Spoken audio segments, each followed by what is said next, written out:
Allô? Bonsoir, c'est Marie. Bonsoir, c'est Vanessa, comment ça va? Ça va et toi? Ça va bien, grâce à Dieu.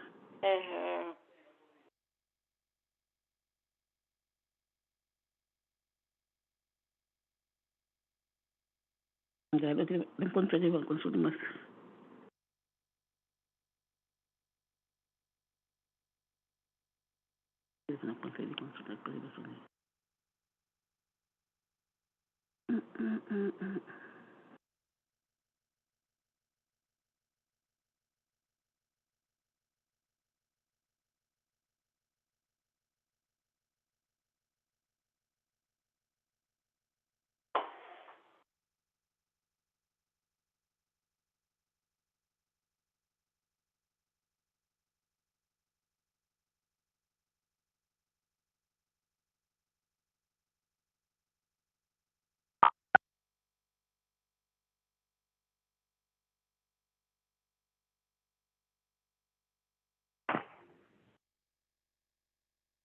Que la paix et la grâce soient avec vous tous, frères et sœurs.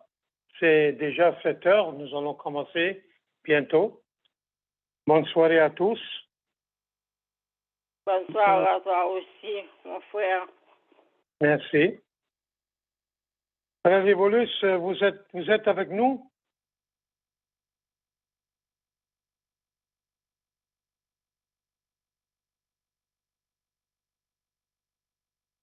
Frère Révolus, vous êtes là? Tu penses que c'est toi qui fais l'étude ce soir?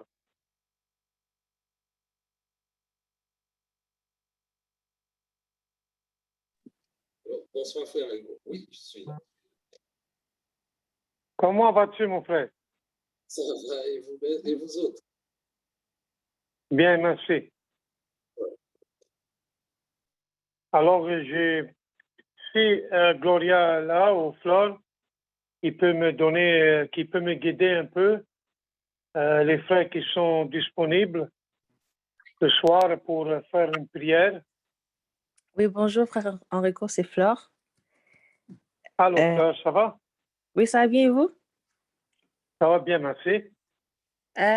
Il y a le frère Frédéric, le frère Angelo, le frère Exemon et le frère Emmanuel. OK. Alors, merci beaucoup. De rien. Alors, je vous souhaite une bonne soirée ensemble ce mercredi soir dans l'enseignement de la parole de Dieu. C'est notre frère Révolus qui va nous porter l'enseignement ce soir. J'espère que vous allez bien. Et juste avant de commencer, je veux savoir si Emmanuel est disponible pour faire la prière d'ouverture. Mon frère Emmanuel, vous êtes là avec nous? Oui, frère Enrico, je suis là. OK, alors c'est toi qui vas faire la prière d'ouverture. D'accord. OK, alors, sans trop retarder, on va chanter ensemble le numéro 75, s'il vous plaît. 75. Et après, notre frère Emmanuel nous conduira en prière. 75. Tous ensemble. Comme un phare sur la plage, perçant l'ombre de la nuit, l'amour de Dieu dans l'orage cherche l'homme et le conduit. Ô Sauveur, que ta lumière resplendisse sur les flots et vers le ciel qu'elle éclaire et sauver les matelots. Nulle étoile n'étincelle au beau guide des nochers qui gardera la nacelle des écueils et des rochers. Ô Sauveur, que ta lumière resplendisse sur les flots et vers le ciel qu'elle éclaire et sauver les matelots.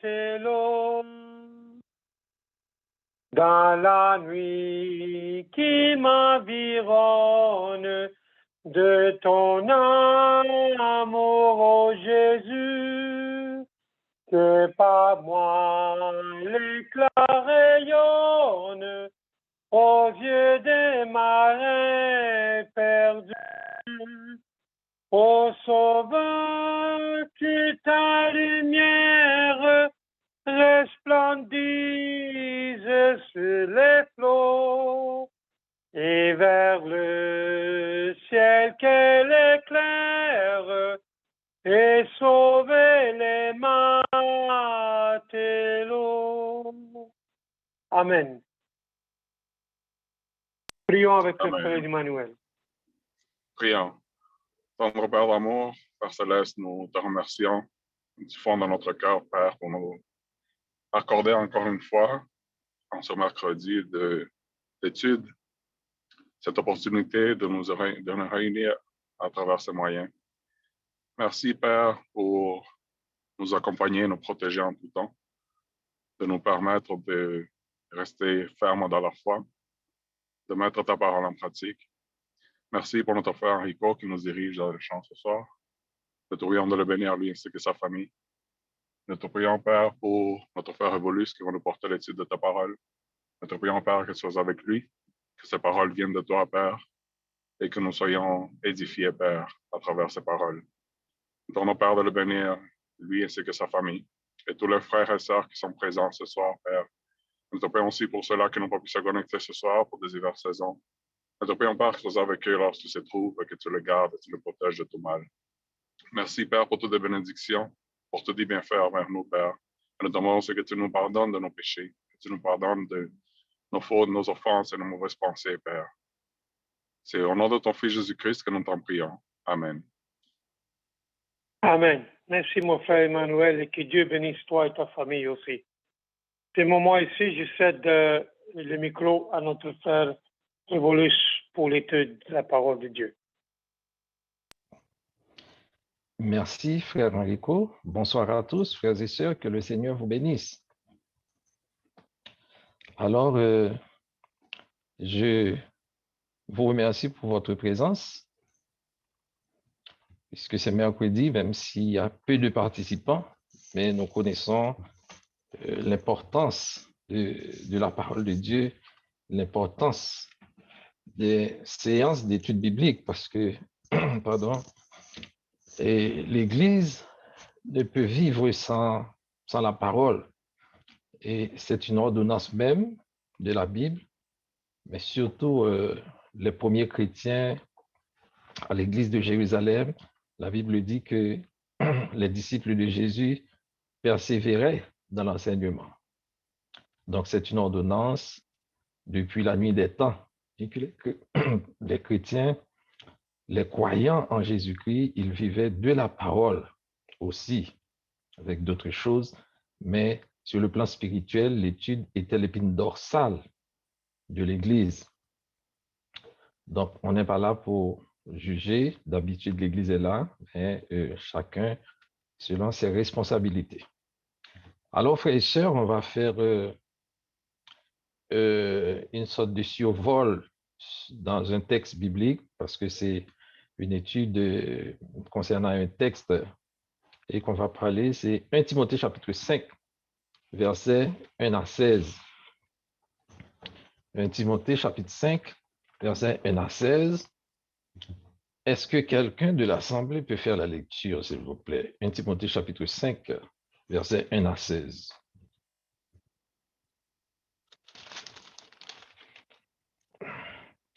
Donc, cherchez vos Bibles, parce que c'est l'étude. Cherchez vos Bibles et un frère ou une sœur lit pour nous, s'il vous plaît, 1 Timothée chapitre 5, versets 1 à 16.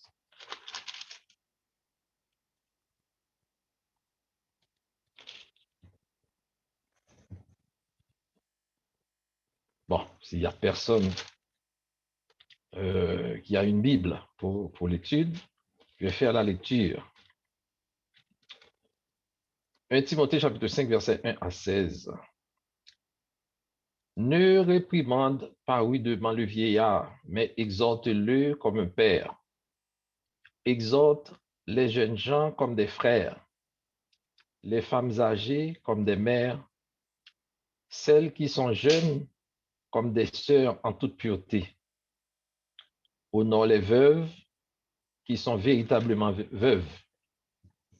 Si une veuve a des enfants ou des petits-enfants, qu'ils apprennent avant tout à exercer la piété envers leur propre famille et à rendre à leurs parents ce qu'ils ont reçu d'eux, car cela est agréable à Dieu. Verset 5. Celle qui est véritablement veuve et qui est demeurée dans l'isolement, met son espérance en Dieu et persévère nuit et jour dans les supplications et les prières. Mais celle qui vit dans les plaisirs est morte, quoique vivante. Déclare-leur ces choses afin qu'elles soient irréprochables. Si quelqu'un n'a pas soin des siens, et principalement de ceux de sa famille, il a renié la foi et qu'il est pire qu'un infidèle. Qu'une veuve, pour être inscrite sur le rôle, n'ait pas moins de 60 ans, qu'elle ait été femme d'un seul mari, qu'elle soit recommandable par de bonnes œuvres, ayant élevé des enfants, exercé l'hospitalité, lavé les pieds des saints, secouru les malheureux, pratiqué toute espèce de bonnes œuvres, mais refuse les jeunes veuves, car lorsque la volupté les détache du Christ, elles veulent se marier et se rendent coupables en ce qu'elles violent leur premier engagement. Verset 13. Avec cela, étant oisives, elles apprennent à aller de maison à maison, et non seulement elles sont oisives, mais encore causeuses et intrigantes, disant ce qu'il ne faut pas dire, Je veux donc que les jeunes se marient, qu'elles aient des enfants, qu'elles dirigent leur maison, qu'elles ne donnent pas à l'adversaire aucune occasion de médire, car déjà quelques-unes se sont détournées pour suivre Satan. Si quelque fidèle, homme ou femme, a des veuves, qu'il les assiste et que l'Église n'en soit point chargée, afin qu'elle puisse assister celles qui sont véritablement veuves. Alors ça, c'est lettre de l'apôtre Paul, l'apôtre du Seigneur, à son fils, son enfant spirituel, Timothée, que nous connaissons, puisque la Bible parle de Timothée, de ce jeune Timothée qui était un jeune responsable de l'Église et qui avait pour père spirituel, c'est-à-dire que quelqu'un qui le suit, qui l'aide, qui l'encourage dans la foi, c'était l'apôtre Paul. Et il a écrit 1 Timothée, 2 Timothée à ce jeune comme responsable pour lui dire comment vivre Quelles sont donc ses responsabilités en tant qu'enseignant? Qu'est-ce qu'il doit faire? Comment il doit organiser l'Église du Seigneur? C'était sa responsabilité. Qu'est-ce qu'il doit faire? Qu'est-ce qu'il devait faire, si vous voulez? Alors, si vous lisez tous les chapitres de 1 Timothée, de Timothée, vous allez voir l'éventail des responsabilités et d'engagement que l'apôtre Paul a demandé à Timothée, son enfant spirituel, dans la foi spirituelle, à exercer comme dirigeant d'assemblée.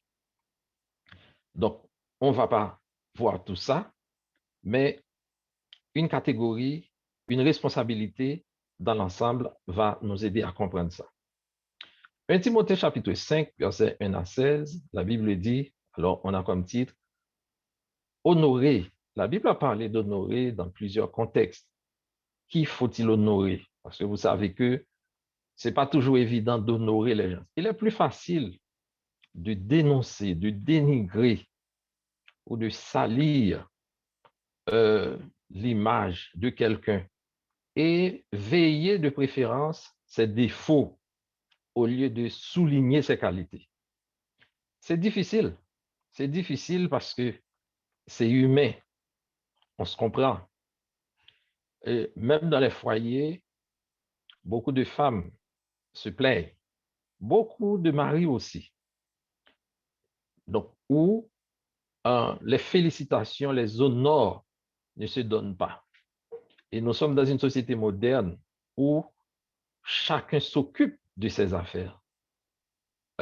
C'est difficile de voir un collègue, une collègue, un collaborateur dire mon cher, vous avez bien fait, vous avez fait ceci ou cela. Et même là encore, quand c'est fait, vous vous demandez, mais est-ce que la sincérité est là? Mais la Bible souligne d'honorer les hommes, d'honorer les femmes plus âgées et aussi les jeunes, ou les femmes plus jeunes. C'est une catégorie dans l'Église. Alors, ce texte s'adresse à un dirigeant d'assemblée, mais ce texte est fait, est rédigé pour l'Église. Pour l'Église. Comment organiser la vie dans l'Église, dans toutes les sociétés, dans tous les groupes, dans toutes les familles. Il y a un point capital qu'on appelle organisation. Comment ça s'organise et la relation qui lie les gens entre eux, les membres de ce groupement, les membres de cette famille entre eux. Parce qu'il y a deux types de relations. Nous, en tant que chrétiens, nous avons une relation verticale avec notre Créateur Dieu et une relation qui est aller-retour. Mais aussi, il y a une relation entre nous les humains. Parce que si on pense qu'on est à l'église et puis je viens adorer au lieu de culte, et puis c'est seulement, j'ai des relations avec Dieu et que les autres ne me concernent pas. Donc, si c'est ce choix qu'on a fait, c'est que on est dérouté de la parole de Dieu. Ça, c'est sûr. Parce que la Bible dit que comment peut-on avoir une bonne relation avec Dieu qu'on ne voit pas et puis négliger ceux qui sont autour de nous. Donc, si quelqu'un pense qu'il peut adopter cette attitude en pensant que j'ai mon Dieu seul, donc ma relation avec Dieu, et puis ça suffit pour moi. Donc, sinon, on vivrait comme des anges. Et même les anges, il y a des relations entre eux, parce qu'il n'y a pas qu'un seul ange au ciel dans le royaume de Dieu. Il y en a plusieurs. La Bible parle de myriades et des myriades. C'est-à-dire que le nombre est incalculable. Mais revenons à notre sujet. Apôtre Paul, verset 1, ne réprimande pas rudement le vieillard, mais exhorte-le comme un père, les jeunes hommes comme des frères. Verset 2, les femmes âgées comme des mères, les jeunes comme des sœurs en toute pureté. Au verset 1 et 2, l'un des plus grands défis de quelqu'un qui dirige l'Église est de traiter avec les gens. parce que on dirait que vous êtes devenu la cible. Peut-être que vous êtes devenu un juge, une référence, tout se réfère à vous. Quelque chose passe mal, on vous voit.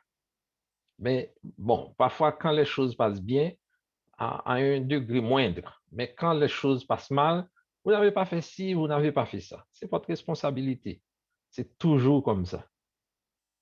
Mais apôtre Paul a exhorté Timothée comment traiter les compagnons chrétiens avec respect. Il y a des gens qui travaillent ensemble. Ils travaillent avec vous. Vous n'êtes pas seul dans un royaume unitaire, mais dans une congrégation, dans une société ou dans une assemblée où nous œuvrons ensemble. Nous travaillons pour le même maître. Nous sommes des serviteurs de Christ.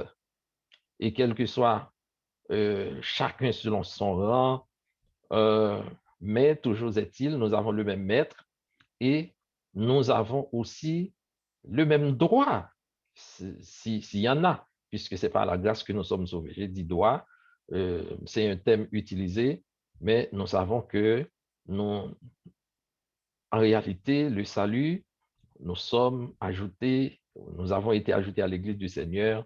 C'est par la grâce que nous sommes sauvés par le moyen de la foi. Donc, ce n'est pas une quelconque chose qu'on a fait et puis c'est ça qui nous donne droit. Mais droit s'il y en a, et que dans l'Église du Seigneur, bien, comment gérer les relations. Donc, apôtre Paul a exhorté le jeune Timothée à traiter les compagnons chrétiens avec beaucoup de respect. Mais versets 1 et 2 résument comment traiter les autres dans les paroles d'ouverture du chapitre 5. Versets 1 et 2, Paul, c'est une continuité des chapitres antérieurs, chapitres 1, 2, 3, 4, et que l'apôtre Paul a parlé. Ne réprimande pas rudement le vieillard, mais exhorte-le comme un père. Comme un père. Les jeunes hommes comme des frères. Les femmes âgées comme des mères. Les jeunes comme des sœurs. Alors, il y a un mot que Paul a utilisé ici, c'est vieillard. Vieillard, quand on dit vieillard, et si vous demandez à la catégorie des plus jeunes de l'Église, c'est quoi le vieillard? C'est qui un vieillard? Bien, les jeunes enfants vous diront, c'est une vieille madame, un vieux monsieur, et très âgé. Alors, ils auraient raison, mais cependant, l'expression vieillard utilisée dans la Bible n'a pas toujours ce sens. Et si on regarde dans l'origine même de la Bible, surtout dans la langue où l'Ancien Testament en tout cas, a été rédigé en grec, le mot c'est presbytéros, qui est parfois utilisé pour désigner les dirigeants d'une congrégation. Donc, ce n'est pas toujours quand la Bible parle de vieillard et que c'est du point de vue chronologique quelqu'un qui est très âgé. Mais le thème même, l'origine même de ce mot, signifie dirigeant. C'est des dirigeants et presbytéros, vieillard. Et nous avons des textes en ce sens. Ici, comme il est indiqué par le contexte, il est utilisé dans un sens non technique pour faire référence à un chrétien masculin plus âgé. Donc ici, dans ce texte, 1 Timothée chapitre 5, et c'est comme ça. Rien que le fait de devenir plus âgé ne garantit pas une personne et la maturité spirituelle.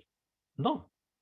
Donc, ce n'est pas parce qu'on est âgé et ça nous qualifie directement qu'on ait une maturité spirituelle très élevée. Parfois, même les personnes plus âgées ont besoin d'être corrigées.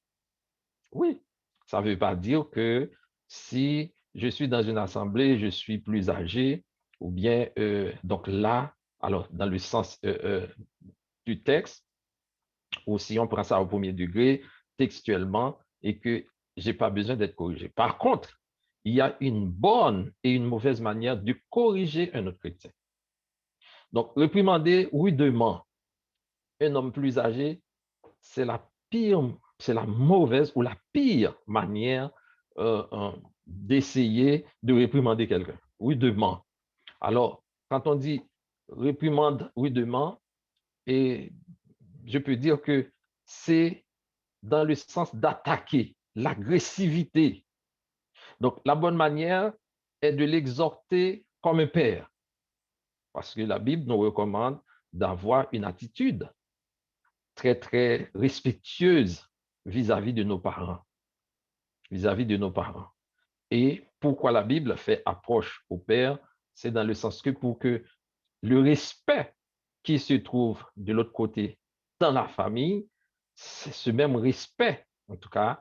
Alors, ce n'est pas la même relation, parce qu'il y a relation de parents et enfants, mais ici, ce n'est pas relation parents et enfants, mais le respect dont la Bible parle ici, c'est le regarder comme un père. En principe, cela implique de lui parler en privé, avec gentillesse, parce que et j'ai fait l'expérience avec mes parents, en fait, ou mes grands-parents, comment ils sont plus susceptibles. Parce qu'il y a des gens, quand ils étaient jeunes, peut-être plus abordables, mais au fur et à mesure, en fait, avec des expériences de la vie et beaucoup de choses, frustration et tant d'autres du social, eh bien, on pourrait avoir développer d'autres choses, en fait, qui nous rendent moins, je dirais, moins abordables, moins abordables. Donc, il faut utiliser un lieu très précis et la manière, parce que on peut apprendre à enseigner. Donc, il y a de bons enseignants, il y a enseignants moins bons. Alors, quand j'ai dit ça, parce que ici au Québec, il y a des critères pour devenir enseignant à l'école primaire ou à l'école secondaire ou dans tous les niveaux de l'éducation. Et au cours de ces derniers temps, on a pu entendre à la radio ou dans les médias où, à cause de la pénurie de main-d'œuvre, notamment dans le domaine de l'enseignement, le gouvernement, le ministère de l'Éducation a donné à recruter des gens qui sont moins qualifiés pour enseigner. Alors, c'est choquant, mais cependant, la nature a l'horreur du vide. Il faut combler le vide. Donc, on peut parler d'enseignement, d'enseignants de telle catégorie ou de telle catégorie. Mais toujours est-il, c'est que ce n'est pas la quantité de savoir que vous avez qui fait de vous un bon enseignant. Mais la qualité, mais aussi la manière. Parce qu'on peut faire une bonne chose, mais en utilisant un ton ou quelque chose qui dérange. Vous pouvez saluer quelqu'un, mais avec une manière et que votre salutation n'est pas agréée par la personne. Alors, Paul dit à Timothée, il devait donner aux femmes âgées, ce qu'on appelle presbytéros, une forme au féminin pluriel, le respect qu'il aurait montré à sa propre mère pour les femmes âgées. Respect qu'il aurait montré à sa propre mère. Et en jetant un regard sur des années, et on peut voir ça. Paul a eu une expérience similaire. Si on lit Romains chapitre 16, le verset 3, par exemple, Timothée devait traiter les jeunes femmes comme des sœurs. Donc, quelqu'un a dit qu'il devait les traiter comme il aurait voulu que les autres jeunes hommes traitent sa sœur. Oui, c'est vrai. C'est une très bonne approche parce que le respect, c'est quelque chose qui commence par la personne. On ne donne pas ce qu'on a. On ne donne pas ce qu'on a. Donc, le respect est mutuel, mais cependant, si vous demandez à quelqu'un qui a moins de respect pour lui-même, vous pouvez demander quelque chose de midi à 14 heures et que vous ne l'aurez jamais trouvé. Donc, c'est quelque chose de très, très, très important et que l'apôtre Paul a insisté sur ça.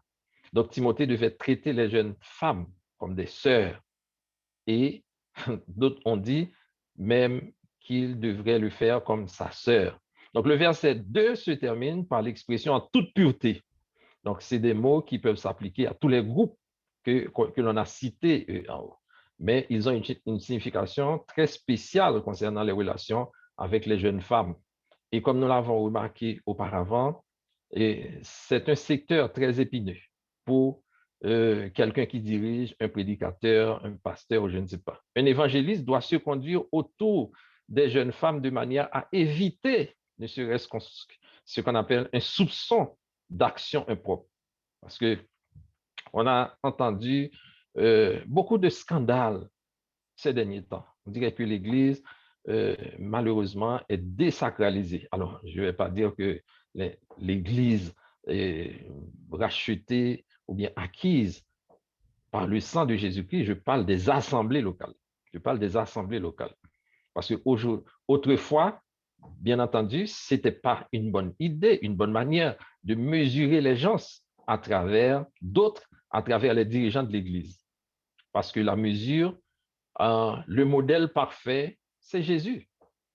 C'est-à-dire qu'on ne devrait pas éterniser sur le comportement d'un frère ou d'une sœur pour dire est-ce que l'évangile est acceptable ou non. Mais nous savons que beaucoup de gens dans ce monde utilisent ça comme échappatoire pour ne pas se convertir à Christ. C'est un mauvais choix, mais on ne peut pas nier ça. C'est une grande responsabilité quand on dirige, quand on est chrétien, mais surtout quand on dirige, parce que la Bible nous met à un niveau où les autres nous regardent, nous voient, parce que nous parlons au nom de Dieu. Et quand nous parlons au nom de Dieu, c'est que d'abord Dieu doit nous parler. Parce que si nous portons le message de Dieu, c'est qu'on a reçu ce message. Et c'est pourquoi que, comme je dis toujours, on ne peut pas voir le message sans le messager. On ne peut pas voir le message sans le messager, parce que si on le fait comme ça, on va n'importe où, n'importe quelle assemblée qui se dit assemblée, l'Église du Christ ou n'importe quelle doctrine, et puis on écoute le message. Et puis on dit que c'est un prêtre catholique, ça ne m'intéresse pas, mais ce qu'il dit m'intéresse. C'est un pasteur protestant, ce qu'il dit, c'est pas ça qui m'intéresse, mais c'est son message. J'ai entendu beaucoup de gens beaucoup de gens se réfléchir comme ça pour mettre de côté le porteur du message de Dieu. Eh bien, c'est pas négligeable. C'est un détail, mais c'est pas un moindre des détails, frères et sœurs. Et ça, extrêmement important. Comme on est dans la vie sociale, il y a des gens qui sont très sensibles à leur réputation, très sensibles, et qui sont prêts même à mourir au lieu de perdre leur réputation. Je les ai rencontrés, ils sont nombreux dans ce monde. Eh bien, écoutez, c'est que Jésus lui-même, qui a bâti son Église, et que quelqu'un, ou bien des gens qui disent des choses, d'abord, qui ne sont pas dans la vérité, qui parlent au nom de Jésus, mais n'importe comment, etc., loin. C'est comme, ils sont des croyants, en tout cas, à nos yeux, mais cependant, toujours est-il, dans la mesure de Dieu, seulement Dieu le sait. Donc, si nous-mêmes, nous n'acceptons pas que nos enfants fassent n'importe quelle chose, parce que moi, j'ai dit toujours à mes enfants, je leur ai appris et que, en fait, tu es Kéry, tu es Shmaï, mais nous avons quelque chose en commun, c'est Révolus, quelque chose en commun. Donc, moi, je l'ai hérité de mes parents. Vous l'héritez de moi. C'est-à-dire que même si partout où vous êtes, on vous appelle X ou Y, mais cependant, quand vous faites des choses dans votre vie, souvenez-vous, parce que si vous faites une mauvaise action dans votre vie, eh bien, cela aurait des répercussions ou auront des répercussions, ces choses auront des répercussions sur moi-même comme votre père et sur mes parents, même s'ils ne sont plus. Donc, regardez comment nous, de génération en génération, nous essayons de mettre l'accent sur les noms que nous avons hérités de nos parents. Personne n'aimerait voir dans sa famille un enfant qui porte son nom faire n'importe quoi. Pas du tout. Pas du tout. Donc, c'est de même, on devrait être sensible aussi à notre Dieu, à notre Rédempteur, à Jésus-Christ, parce que nous avons un nom. Et ce nom, à cause de ce titre que nous avons, nous devons être très sensibles. Si nous sommes très sensibles à nos réputations acquises à l'école, dans la vie, dans la société, ou des choses que nos parents nous ont léguées. Donc, et la manière dont Timothée devait traiter les autres membres de l'Église peut être résumée en un seul mot, respect. Donc, que ce soit avec les plus âgés ou les plus jeunes, il devait traiter les autres chrétiens avec beaucoup de respect. Une catégorie que Paul a soulignée dans ce texte, 1 Timothée chapitre 5, c'est honorer les veuves, verset 3 à 16. Et je lis, verset 3, honore les vraies veuves. Si une veuve a des enfants ou des petits-enfants, qu'ils apprennent d'abord à exercer la piété envers leur propre famille et à payer de retour leurs parents, car cela est agréable à Dieu. Verset 5. Celle qui est vraie veuve est demeurée dans l'isolement, a mis son espérance en Dieu et persévéré nuit et jour dans les requêtes et les prières. Mais celle qui vit dans les plaisirs est morte, quoique vivante. Voilà ce que tu dois recommander afin qu'elle soit irréprochable. Verset 8, si quelqu'un n'a pas soin des siens, surtout ceux de sa famille, il a renié la foi et il est pire qu'un infidèle. Donc, verset 3, Paul a d'abord parlé des veuves, qu'il a appelées les vraies veuves. Les vraies. Donc, ça c'est clair, s'il y a des vrais, il y a de moins vrais, pour ne pas dire de faux, de fausses veuves. Donc, c'est quoi une veuve? C'est une femme dont le mari est mort. Mais qui a une vraie veuve? Selon, puisque Paul parle à Timothée, ou bien ordonne à Timothée qu'il devrait faire attention à ce que pour ne pas confondre les vraies veuves de celles qui ne sont pas des vraies, qui n'étaient pas de vraies veuves.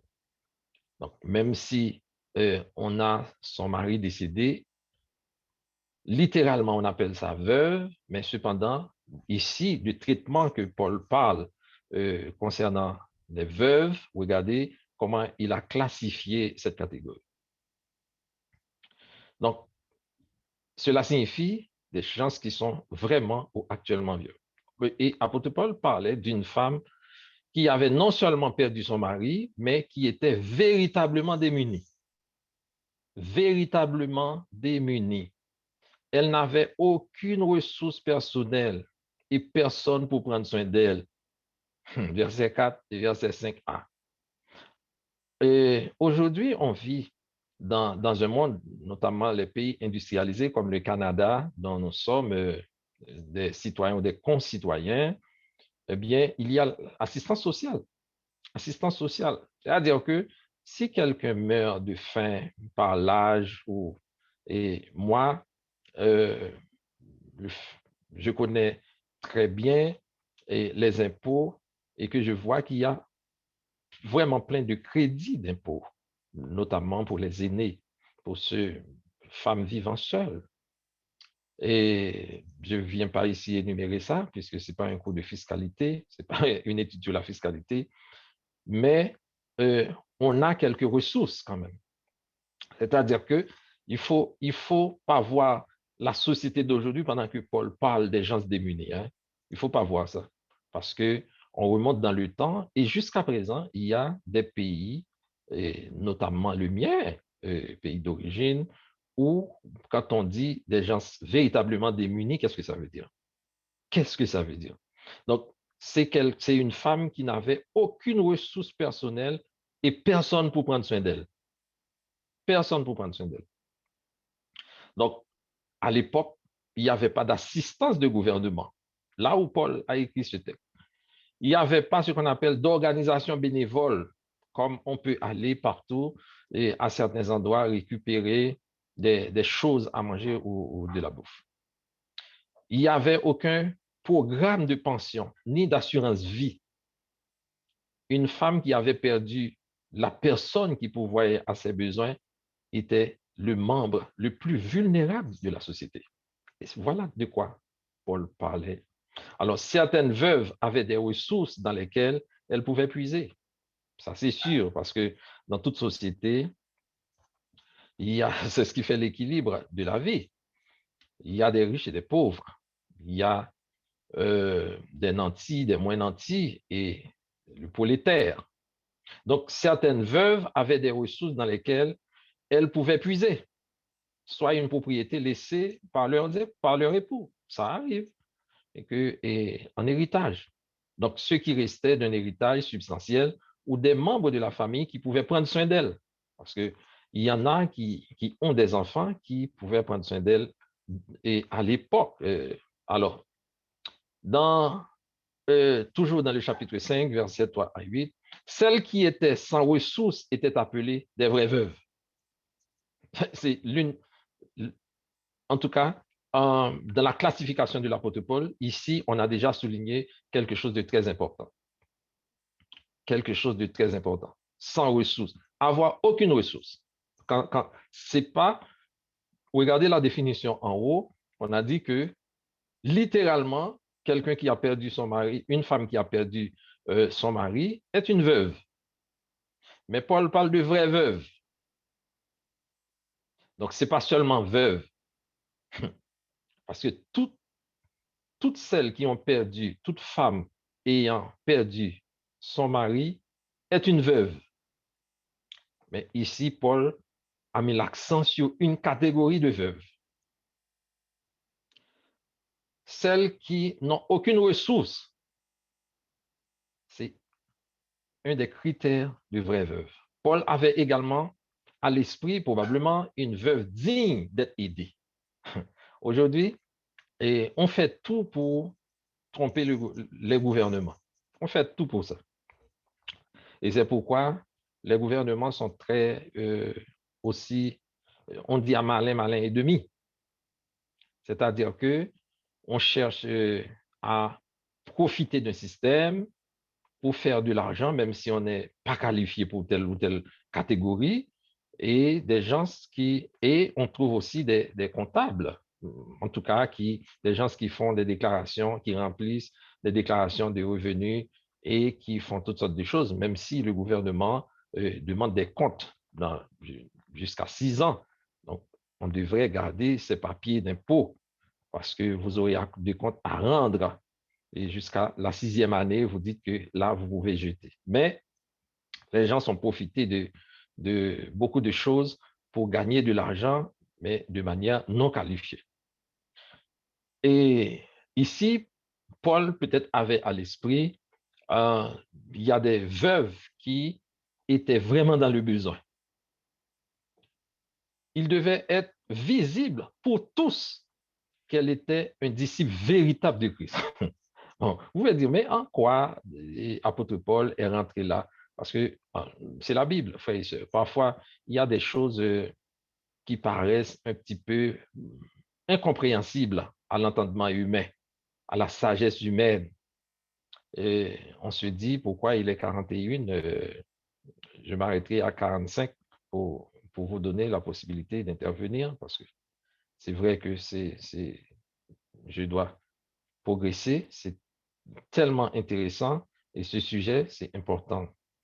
Alors, quelle est donc notre responsabilité face aux vraies veuves? Nous devons les honorer, qui signifie montrer une haute estime pour eux.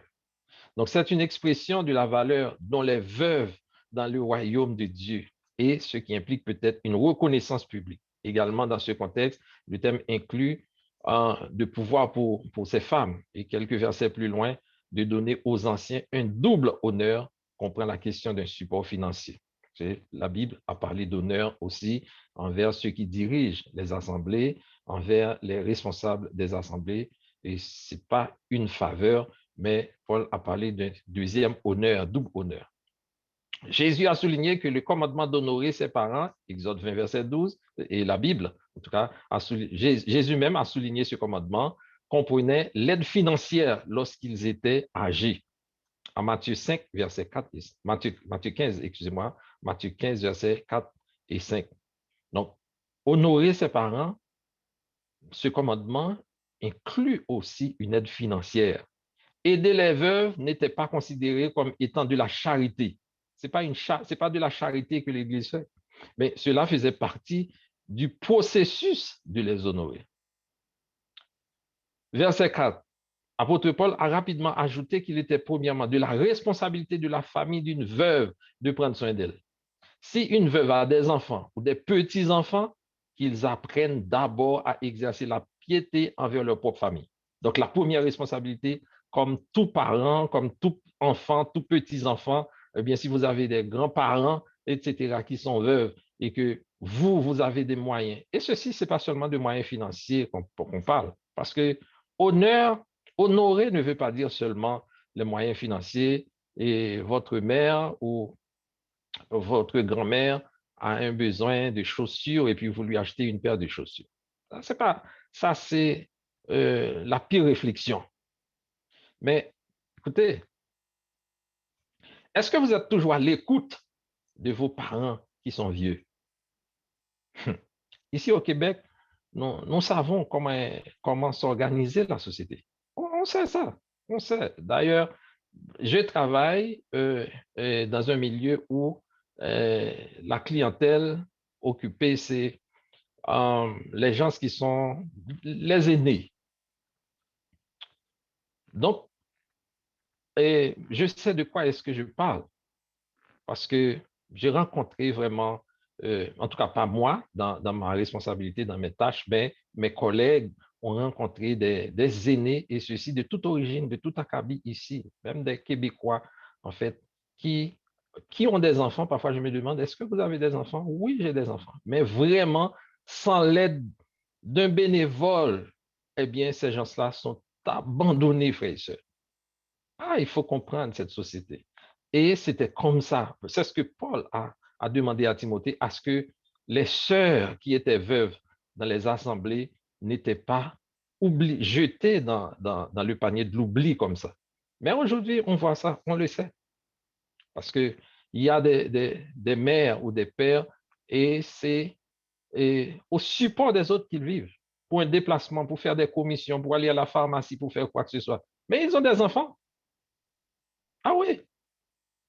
Donc, c'est quelque chose qui pouvait être élargi parce que on pensait que l'Église, on est à l'Église, il y a des choses qui s'adressent aux dirigeants, il y a des choses qui s'adressent à des frères tout simplement, à des sœurs, etc.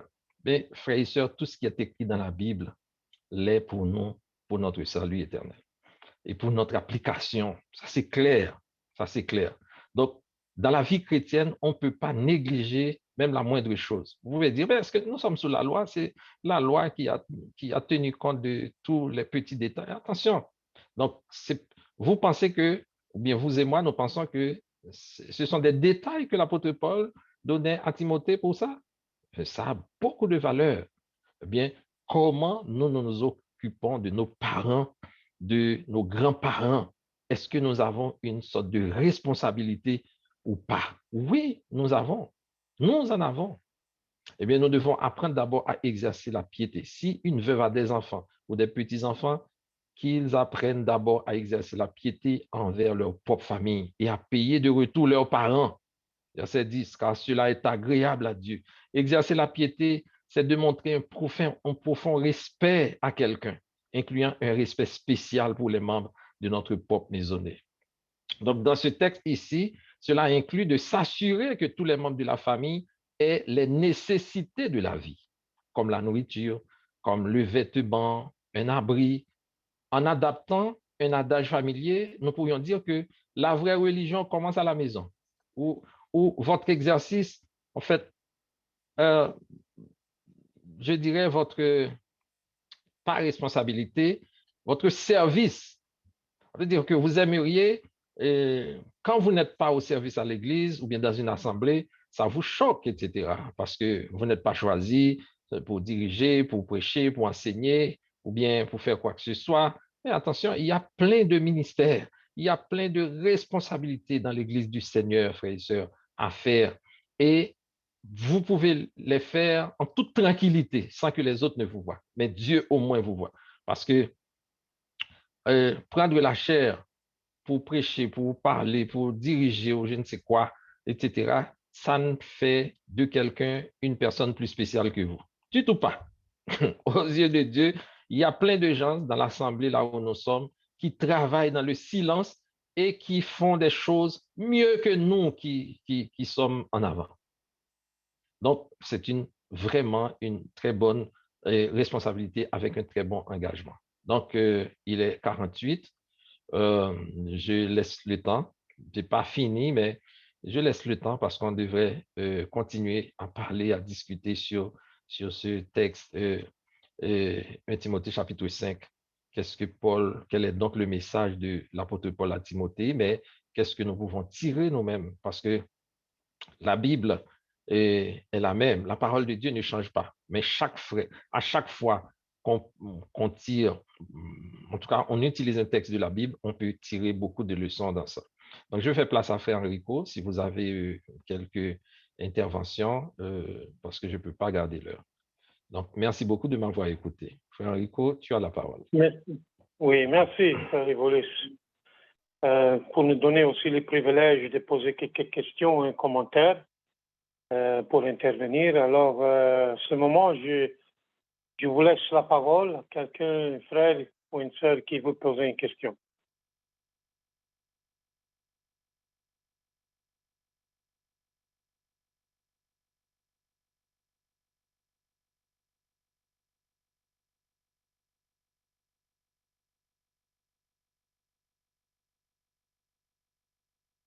Si vous avez un commentaire, une question, gênez-vous pas de le faire. Frère Rico? Oui, Frère Sœur Anne? Rico? Oui, Oui, Sœur Anne. Oui, je vais dire quelque chose à Frère Révolus, s'il vous plaît. Ok, ma soeur, vas-y.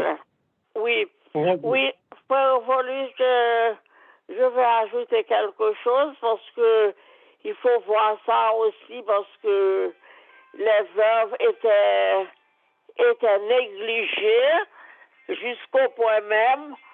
Les frères ont demandé de prendre la responsabilité de ces sœurs-là, normalement de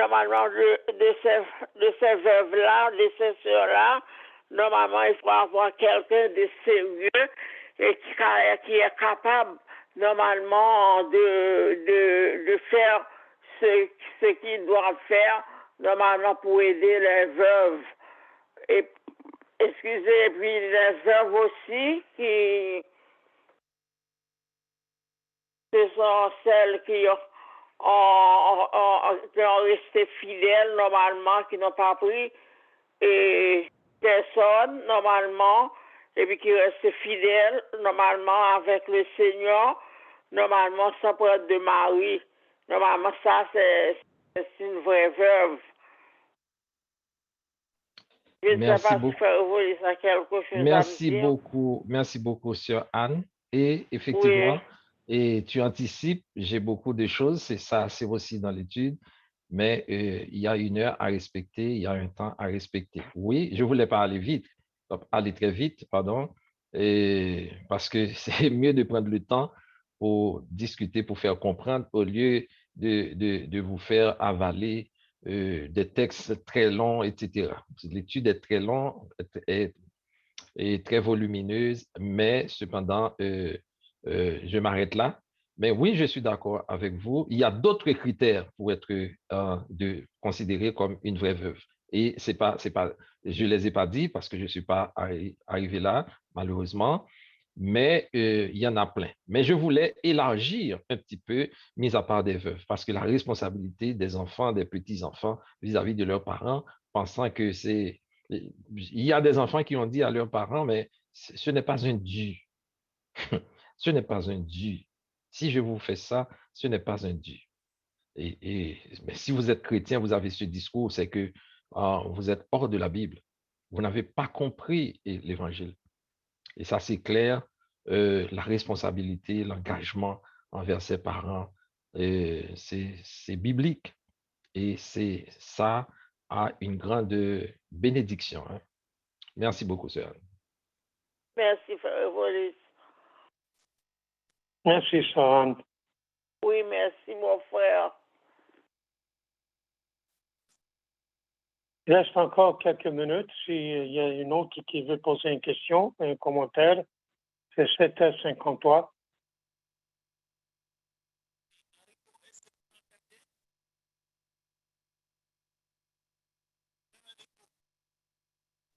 Et pour terminer, j'ajouterais, en fait, comment Paul a donné 2 raisons pour aider les parents âgés. Et la première, c'est de payer de retour leurs parents, les rembourser pour tout ce qu'ils ont fait pour vous. Et lorsque nous sommes venus dans ce monde, et nos parents se sont assurés que nous soyons au chaud, propres, nourris, et ils nous ont couverts de leur amour en parole, en action. Alors qu'ils vieillissent, nous devons faire la même chose pour eux. Ah oui, la même chose pour eux. Et ça, c'est extrêmement important de le faire. Merci beaucoup. Je vous souhaite une excellente soirée sous les regards de Dieu. Donc, frère Rico, vous avez la parole pour terminer l'étude. Amen. Merci. Alors, on va passer aux annonces. Et je vais céder le micro à frère Frédéric. Oui, est-ce que frère Enrico, vous m'entendez? Oui, je vous attends, oui. Bon, j'ai essayé d'intervenir tout à l'heure. Je dois d'abord remercier le frère pour le message. J'avais un petit commentaire à faire, mais on a eu un petit problème de micro. Alors, je vais essayer de profiter pour ce moment des annonces pour essayer de les faire parce que ça va avec l'enseignement que le frère Evolus nous a présenté de manière claire. Je crois que nous avons tous reçu la parole de Dieu avec joie. Une veuve comme un orphelin ou une orpheline, c'est toute personne qui a perdu son mari ou un homme qui a perdu sa femme, c'est un veuf. Un orphelin, c'est quelqu'un qui a perdu un de ses 2 parents. Maintenant, les textes nous montrent de manière qu'on peut être membre de l'Église, mais on n'est pas ancien, diacre ou veuve. Et dans ce sens-là, pour être établi comme ancien, il y a des qualifications. Pour être établi comme diacre, il y a des qualifications. Pour être inscrit dans l'Église comme veuve, il y a des qualifications. C'est dans ce sens-là que l'Église n'inscrit que comme veuve ceux qui ont plus de 60 ans et tout ce que les frères Evolus nous a présenté et qu'il aurait peut-être ajouté, comme les frères la sœur Anna a dit, il y a d'autres qualifications comme quelqu'un qui a lavé les pieds des saints et tout ça. Ce sont des qualifications pour que l'Église établie, inscrit dans les rôles, selon certaines versions, une femme qui a perdu son mari, l'Église va les considérer à ce moment-là comme veuve parce qu'il remplit les qualifications.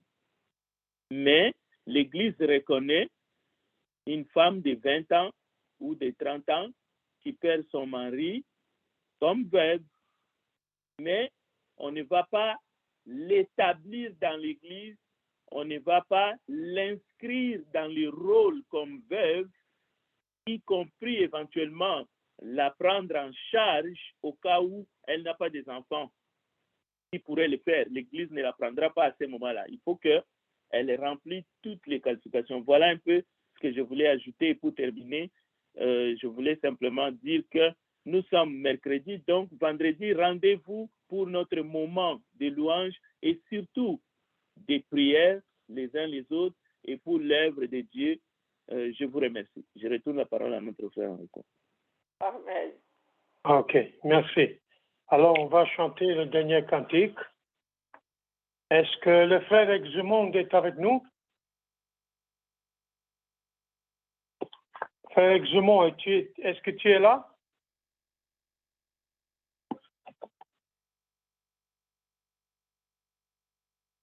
OK, Félix Dumont peut-être n'est pas avec nous. Alors, Frédéric, je vous laisse la place pour faire la prière finale, OK, s'il vous plaît.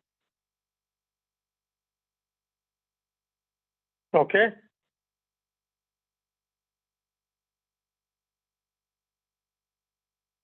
Est-ce que vous m'entendez? Oui, on vous entend, Frère Enrico. Alors, OK, alors on va chanter le dernier cantique, le numéro 8. Le numéro 8. Le nom de Jésus est si doux, de Dieu des armées le coureux. Il nous appelle au rendez-vous, précieux nom de Jésus. Jésus,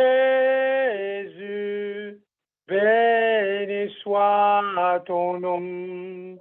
Jésus, ô merveilleux don. Jésus, suprême rançon, sois adoré pour toujours. J'aime ce nom dans les chagrins, il me soutient sur le chemin. Sa musique et son divin, précieux nom de Jésus. Jésus, béni soit ton nom. Jésus, ô merveilleux don. Jésus, suprême rançon, sois adoré pour toujours. J'aime le nom du mon Sauveur, car lui seul connaît tout mon cœur. Lui seul me rend de plus que vainqueur. Précieux nom de Jésus. Jésus, béni soit ton nom. Jésus, ô merveilleux don. Jésus, suprême rançon, sois adoré pour toujours. Et si parfois j'ai succombé, si dans le mal je suis tombé, son nom puissant m'a relevé. Précieux nom de Jésus. Jésus, béni soit ton nom. Jésus, ô merveilleux don. Jésus, suprême rançon, sois adoré pour toujours. Et lorsqu'avec lui je serai, et lorsqu'enfin je le verrai, alors sans fin je redirai, précieux nom de Jésus. Jésus, béni soit ton nom. Jésus, ô merveilleux don. Jésus, suprême rançon, sois adoré pour toujours. Amen. Oui, prions ensemble. Tendre Père, nous te bénissons parce que tu es merveilleux. La Bible déclare que toutes choses concourent au bien de ceux qui aiment Dieu et qui sont appelés selon son dessein. Nous nous prosternons devant toi ce soir. Merci pour ta parole.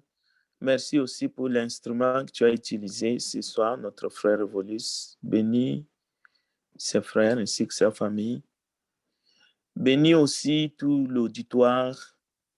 Seigneur, nous voulons prier pour les veuves en général, mais aussi ceux qui sont parmi nous. Nous pensons, Seigneur, à tous les enfants qui ont perdu un de leurs parents ou les deux, même si ça date des années, mais c'est quelque chose qui est très marquant. Toi qui es le Dieu tout-puissant, le Dieu consolateur, et surtout qui prend soin des veuves et des orphelins, nous te prions, Seigneur, comme tu nous donnes chaque jour notre nourriture quotidienne, mais aussi que tu prends soin de nous sur le plan spirituel, sur le plan matériel, sur tous les plans et sur le plan sanitaire. Nous venons encore ce soir, nous mettons toute notre confiance dans l'œuvre de Christ, lui par qui, par ses meurtrissures, nous sommes guéris, lui en qui nous avons mis toute notre confiance pour notre rédemption, notre salut complet. À lui soit la gloire, à lui soit l'honneur, à lui soit la magnificence. Permets que nous puissions avoir des relations saines entre nous, que nous puissions nous traiter les uns les autres avec respect, avec considération et avec amour, que nous puissions nous supporter aussi les uns les autres. Parce que c'est à cela que tu nous appelles. C'est cela que tu nous as laissé. C'est un commandement nouveau que le Seigneur nous a donné. Merci pour ce soir. Merci Seigneur parce que nous allons nous rencontrer encore en ligne. Et le premier jour de la semaine, nous allons nous rencontrer pour t'offrir un culte. Et nous te confions toutes ces choses. Nous prions pour notre société, pour ces pays et pour tous les pays dans le monde et surtout là où la guerre fait rage. Nous savons, Seigneur, que tu vois tout, tu sais tout. Tu contrôles et tu peux toucher le cœur des puissants, des rois, des présidents, afin que l'accalmie, la paix puisse revenir et que ton évangile puisse continuer à être prêché dans un monde où les hommes se reconnaissent comme étant tes créatures bénies. Nous te remercions et nous prions aussi pour les frères Enrico qui nous a dirigés dans la prière. Seigneur, sois avec le frère Enrico ainsi que toute sa famille. Nous te recommandons nos aînés, les femmes âgées, nos jeunes, mais aussi tous les couples et les enfants qui entrent maintenant dans une période de repos, de vacances, qu'ils soient bénis et que tu les préserves de tout mal, de tout danger. Nous te le demandons, Père, au nom de notre Seigneur et Sauveur Jésus-Christ. C'est ainsi que nous avons prié. Amen. Amen. Bonne soirée tout le monde. Bonne soirée, merci beaucoup. Vendredi. Bonne soirée. Au revoir. Bonne soirée. Soirée tout le monde. Bonne soirée.